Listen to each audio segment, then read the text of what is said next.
What's up, Cult? It's the one, the only, JT Ripper, and I'm here with Todd of Thunder. And we're taking a little break from the countdown and giving you some horrible news with a horrible conversation with our actually first horrible conversation of 2024. Yep.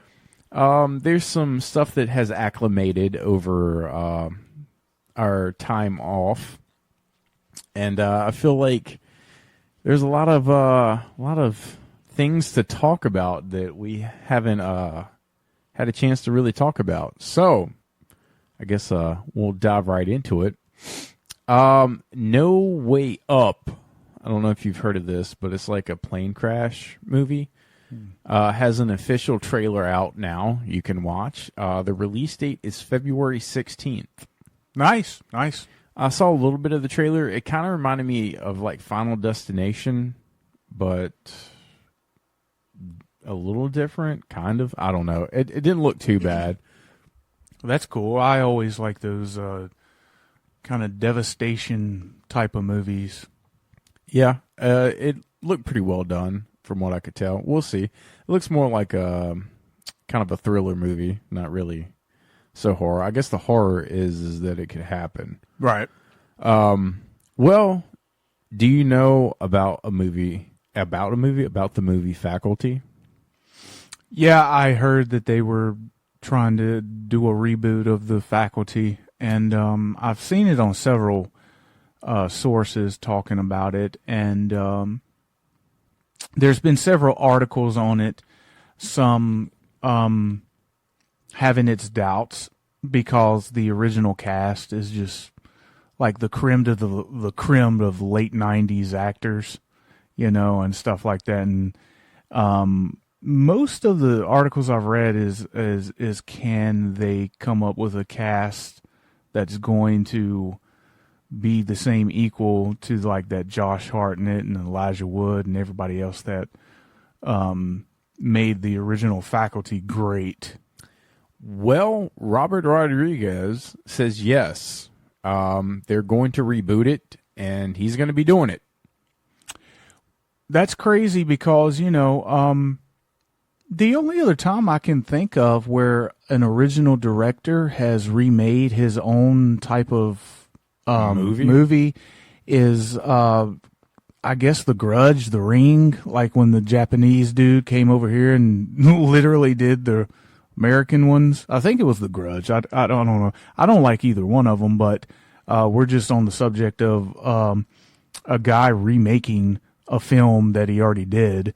Of course, the most famous is Sam Raimi remaking Evil Dead 2, which is basically a retelling of the first Evil Dead. So Evil Dead 1.1. Yeah. So Robert Rodriguez has always been a favorite of mine. You know, he's got some really cool movies, and he's more into that type of that type of genre where he can blend in fantasy with reality very well.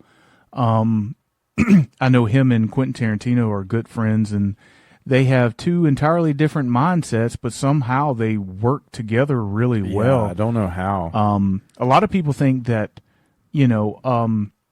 Quentin directed Dusk Till Dawn, but it wasn't. It was Robert Rodriguez. Right, Quentin helped write the film, and of course he had a role in it as Richie. In it, yeah, he was Clooney's younger brother. But I've always been okay with Robert Rodriguez. Of course, he did Planet Terror, which was half of the Grindhouse series. Yeah. So he's always been more. He's not afraid to use the special effects, the over the topness, but he's always the one that has used them really well. And if I'm not mistaken, isn't he also does like the Spy Kid movies, and stuff like that. Yeah. So if Robert Rodriguez is behind it, and he's he's for sure that they can make a movie equal or just as interesting than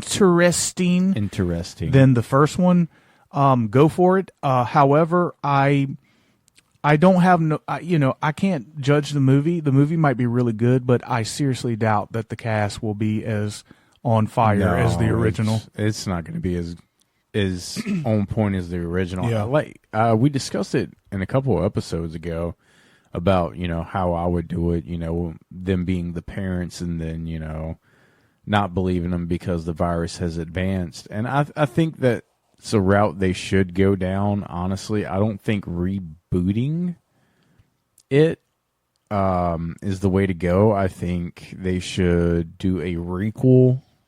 I think it should just be the Faculty 2 or Faculty and give it, They Always Come Back title or, something like that. I mean, I agree with you. However, Hollywood doesn't do that often. It's always either reboots. They're not big on, they're not too big on continuing things. I mean, certain things, they will, but, a lot of times they want to do something entirely new, but not new. They want it to be new to this generation, or they want to have their own, for whatever reason. This is the mindset that most of those people have. They want to take an already existing product and just make a new updated version instead of continuing the story or whatever, which is, for whatever reason, I like sequels. I want stories to continue. I would rather have sequels than have reboots or remakes and all of that.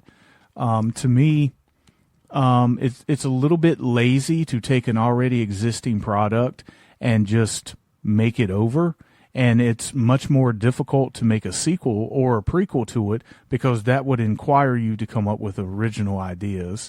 Yeah, I feel the same way. I don't really like remakes. It's very few and far between where they get it right. Some are really good. It's even the ones that are really good though. They're playing off of something that already exists. So it's only so much credit you can give somebody. I'll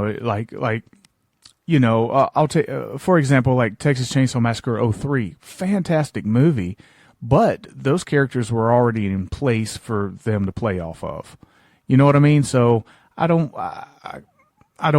give them too much credit because those characters were already there.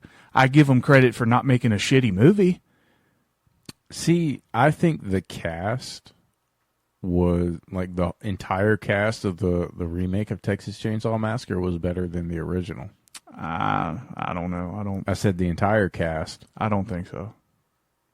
I do. I don't think so because, it's two different movies. Texas Chainsaw Massacre 03 was a Hollywood horror movie. Texas Chainsaw Massacre 74 was not a Hollywood horror movie. It was exactly what you saw. It was a raw horror movie with unknown actors.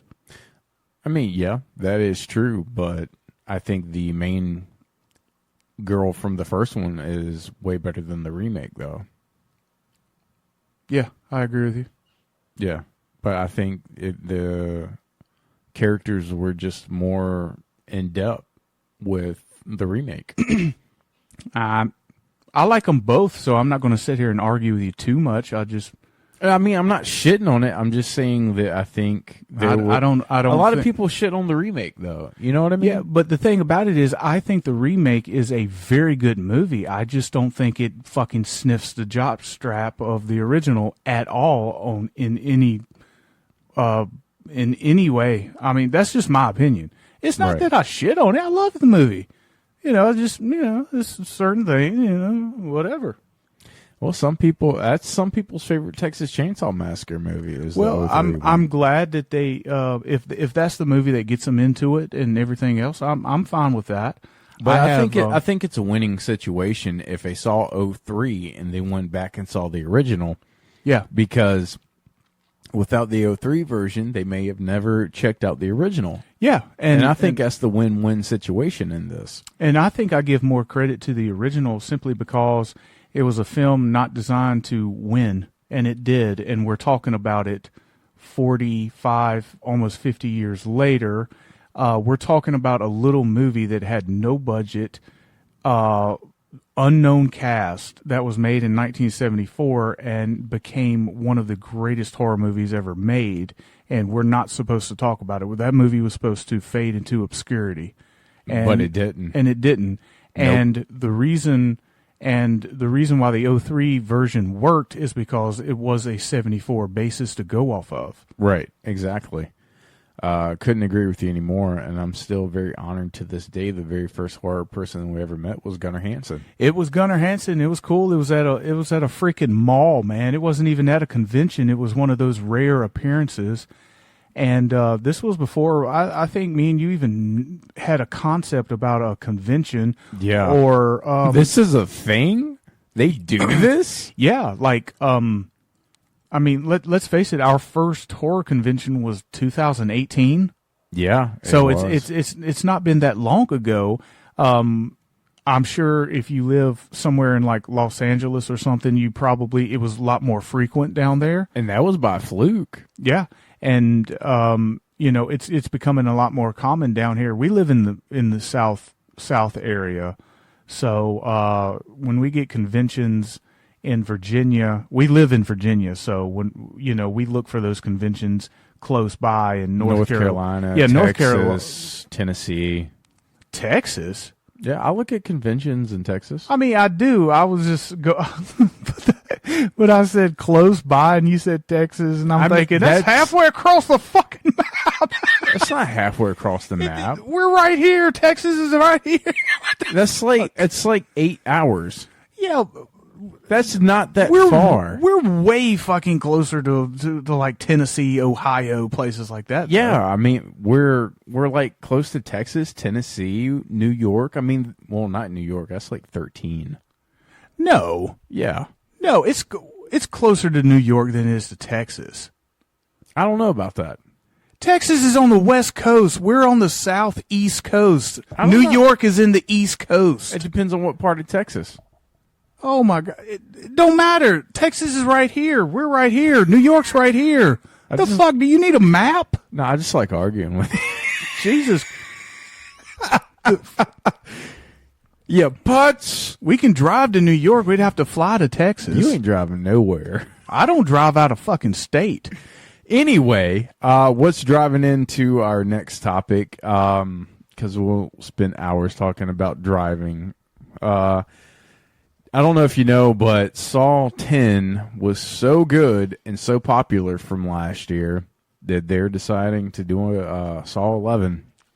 Yeah, it doesn't surprise me one bit. I knew that if this was going to catch on, which I knew it was going to catch on. Well, let me rephrase that. Saw is already caught on now that we have Jigsaw back and the actual character of John Kramer. I think that was one of the main reasons why it worked so well. I think that if this was just another Saw film that didn't have Jigsaw and had somebody else in it, I don't think it would have done as well. Probably not. I mean, Saw 10 was damn near perfect to me. Yeah, it was a great Saw film. It was honestly, if you take the first two and everything after that, if you want to get rid of it and just put Saw 10 after 2, I wouldn't be disappointed. Honestly, no. I totally agree with you. But, I mean, it kind of deep dives into 3 and 4, pretty much. I mean, yeah, it gives 3... it sets up 3 and 4. It gives 3 and 4 more of a purpose to be there. And I think... if I read the news right, 11 is also going to be like taking place between before he dies, obviously. So like what, 3 and 4? Yeah, something like that. Possibly. I mean, but this is the movies. You can always create a timeline, and make it make sense if you want to. It